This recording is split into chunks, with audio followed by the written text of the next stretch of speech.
Been less than kind, unimaginative and frustrating, said Hollywood's Bible Variety magazine.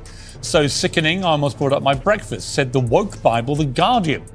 All the intimacy of Instagram, sneered the normally timid New York Times. A nauseating self-serving snooze fest, said another pundit. Well, that was me, actually. Once a Soho House basic, always a Soho House basic bitch. Meghan has always had this very, very strange fascination with Soho House, very much this weird obsession with it. Do you see any of the real Diana in Meghan? God, you? No. Really? No. Sorry. We are uncensored, but oh my God, the idea there's any comparison between Diana, who was the biggest star in the world. And here we have Andrew, with whom looks like Marcus Anderson. This is in 2001, when Meghan Markle would have allegedly been on third year. Meghan Markle hardly spent any time at Northwestern University. According to people, she got started her yachting days, and she never stopped, really. I don't think any of her boyfriends knew about it, but Meghan Markle was known as a hardcore yacht partying person, ready for anything. It was when all the racism claims turned out to be bull.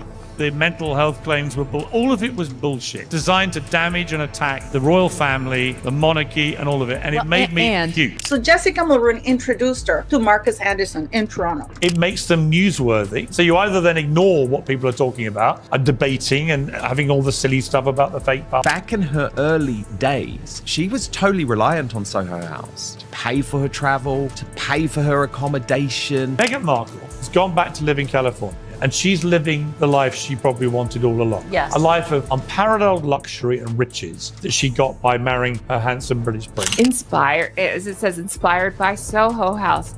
Am I wrong? I thought Soho House was like not doing well, or potentially going under and struggling.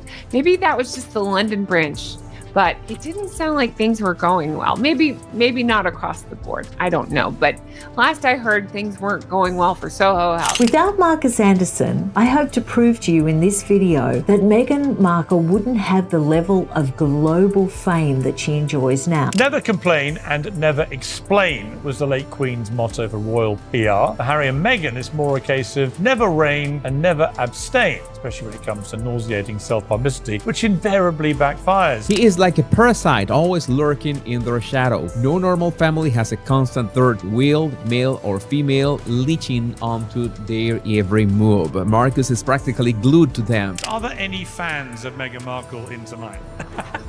Oh, hang on! There is one lone hand has raised Subversive. Up here. Actually, that is one more than I expected, I have to be honest. Harry, who's that standing next to the Queen? Is that a servant? That's what Harry wrote in his book Spare. How stupid is this man that he actually believes it? Or is it that he wanted to believe? You won't believe what happened live on TV. Piers Morgan, of all people, did something no one saw coming. Right in the middle of his show, he allegedly revealed photos, not just any photos, but those old buried images said to show Meghan Markle before her royal life even began. Pictures of her inside the famous Soho House, smiling among powerful men, acting like she belonged in those elite circles she later claimed she never chased. The audience froze. People watching at home couldn't blink. These weren't harmless party snaps, they were proof, people whispered, that Meghan's past might not be what she's always made it out to be. Who will sell anything about their privacy, and yet they'll fight privacy battle after privacy battle. It's total. And that's where everything flipped. This wasn't just another dramatic Piers Morgan outburst. This time, it felt personal, almost like revenge. They say he had receipts, real visuals that cracked the glossy fairy tale Meghan has been selling for years. Pictures that were supposed to stay locked away, erased from the internet, hidden by lawyers and PR magic. But somehow they resurfaced right there, live, for the world to see. Markle only becomes prominent for Soho House, guys, after she starts being on Suits and she's introduced to Marcus Anderson. And then she gets more consistent and more prominent work, okay? Because then she could be in the presence of Marcus Anderson. And once those images flashed across the screen, everything changed. That signature Piers smirk appeared, social media exploded within minutes, and one question echoed everywhere: what was Meghan really doing at those Soho House parties? And why has she worked so hard to bury them like they never happened at all? All started back in 2015 on that fateful weekend when Harry and Prince Charles went to the grand opening of Soho House. I'm not sure exactly what the outcome will be, but... Let's rewind. Remember 2016? That night when Piers Morgan met Meghan Markle, a meeting that seemed innocent, almost friendly. Just two media people grabbing a drink. But what looked casual that evening would later blow up into one of the most infamous feuds in television history. They met at a cozy Kensington pub, chatting for over an hour. Piers genuinely thought he'd made a friend, someone interesting, someone real. But the very next night, Meghan had dinner with Prince Harry at Soho House. And from that moment on, Piers never heard from her again.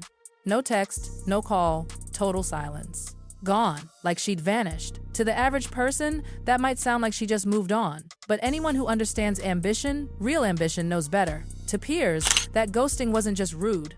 It felt calculated. A move straight from a playbook.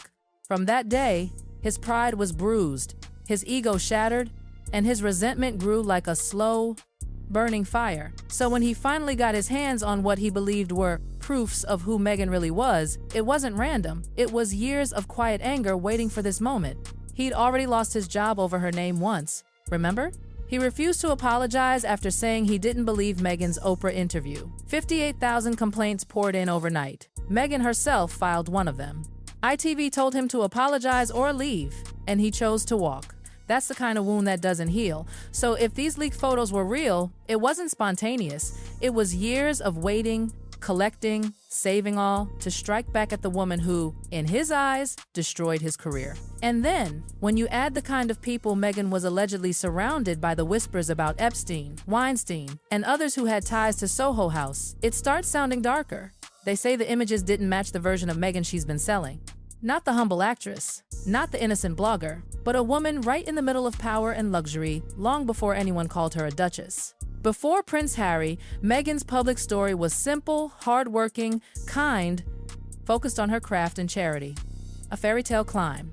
But those who claim to have seen those alleged photos tell a different tale, one where she's deep inside the Soho House scene, not as a guest, but as someone who knew exactly how that world worked. The kind of world where doors open only for those who know who to charm. Sources claim she had full access: London, Toronto, New York. Even rooms money couldn't buy. And that's where things got strange. Soho House was known for rejecting even the biggest celebrities: Kim Kardashian, Kobe Bryant, you name it. So how did Meghan, an actress from Suits, manage to waltz right in? Some said charm, others said strategy. Because every story that followed seemed to prove that Meghan wasn't stumbling into royalty, she was climbing, one polished step at a time. The exclusive parties, the yacht trips, the billionaire friends, it all looked less like coincidence and more like choreography. The alleged photos that Piers revealed were described as glamorous and unsettling, the kind that made people wonder if the fairy tale had been rewritten too many times. And every image seemed to whisper the same question: was Meghan's story ever real? They said she was seen surrounded by wealthy men, her laugh loud, her confidence magnetic. Not the struggling actress sleeping on couches. No, this Meghan knew how to walk into a room like it belonged to her. Every pose, every glance looked like practice for a life she'd soon be living. And then came the man at the center of it all, Marcus Anderson. Her so-called best friend, Soho House's global membership director, the man who decides who gets in, who doesn't, who stays forgotten outside those velvet ropes. He started as a waiter, climbed his way up, and when he met Meghan, everything changed. Wherever she went, he followed: New York, Toronto, London, California, always in the same orbit, always one step behind her. That kind of loyalty isn't ordinary. People whispered that Marcus wasn't just a friend, he was her link, her connection to power, the bridge between her world and theirs. Through him, she got invites, introductions, visibility. And when she met Prince Harry, guess who was right there at the edge of that story again? Marcus. Even when people questioned it, Marcus stayed silent, the perfect gatekeeper. They said he never spoke a word, never slipped, never betrayed her. Because in circles like that, silence is everything. Then came the yacht photos. For years, rumors swirled that Meghan had been seen on luxury yachts with wealthy men, long before Harry. Some said it was business, others said it was something else. Networking, they called it. A word that can mean 100 things when money and fame mix. Some of those images, fact-checkers claimed, weren't even her. Others said at least a few were too close to ignore. But the whispers never stopped. Because if there's one thing people notice, it's when stories change. And Meghan's story changed. A lot. Her blog, The Tig, used to show one version of her life: humble, earthy, focused on wellness. But the Soho House Meghan, the one insiders whispered about, was the opposite. Private jets, luxury suites, glittering rooms filled with the world's richest people. Her life didn't look like an actress on a modest TV salary. It looked like someone who already knew how to play high society before she ever wore a tiara. And when Piers allegedly aired those photos, Meghan's team stayed silent. That's what made everyone talk even more. No denial, no legal action, no statement calling it fake, just silence. And from someone like Meghan, that silence was deafening. This is a woman known for controlling her story to perfection, suing newspapers, sending legal letters, demanding retractions. So why no response now? Why let such a scandal swirl unchecked unless reacting would only make it worse? People started whispering again. Maybe the photos were real. Maybe they were untouchable. Maybe this time, even Meghan couldn't fight back. And that's what made it powerful, the silence. Because silence from Meghan Markle isn't peace, it's strategy.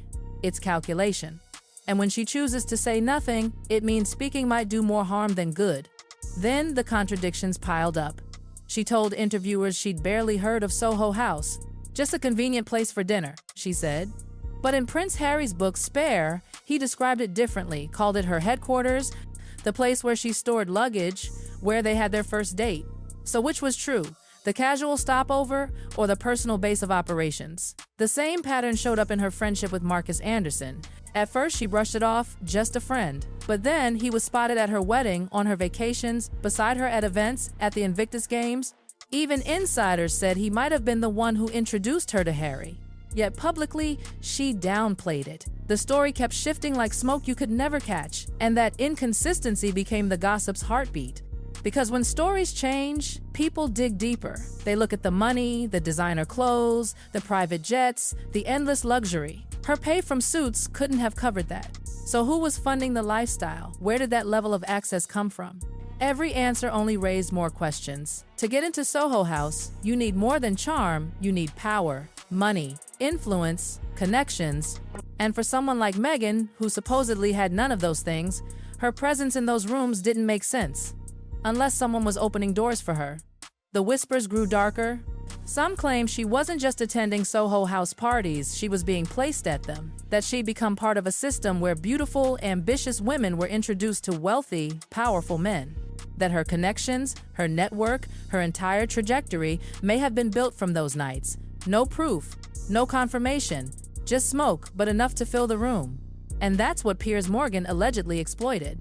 If you've spent years being painted as the villain, what better revenge than truth, or what looks like it, to expose the woman who ghosted you, who became untouchable, who turned silence into power. That's why when the alleged photos appeared, people didn't just see Meghan, they saw a mirror cracking, the fairy tale splitting at its seams. Every polished interview, every charity smile, every independent woman's speech suddenly looked rehearsed, like she'd been practicing her lines her whole life. And yet, what made it all even more haunting, she said nothing. No denial, no rebuttal. Just silence. Because maybe silence was safer than the truth. They say the only thing more dangerous than a lie is a truth told too late. And now, with those Soho House whispers circling back, people are starting to ask if Meghan's biggest performance wasn't on Suits but in her own life. She crafted a narrative so clean, so perfectly packaged the outsider who found love, who faced cruelty and racism and still rose. But if these photos were real, if her friendships with billionaires and membership directors were more than coincidence, then the fairy tale starts looking less like destiny and more like design. That's what Piers Morgan wanted the world to see. The other side of the story, the version Meghan never wanted told, and whether people believe him or not, it doesn't matter anymore. Because once something like that hits the airwaves, the story lives forever. Even if the photos vanish, the whispers remain. The question lingers. The doubt never dies. In the end, it's not about what Piers showed, it's about what Meghan didn't say. Her silence was louder than any denial. And in a world built on image, that silence might just be the crack that breaks the crown. Because fairy tales fade, but the truth, the real truth, always waits.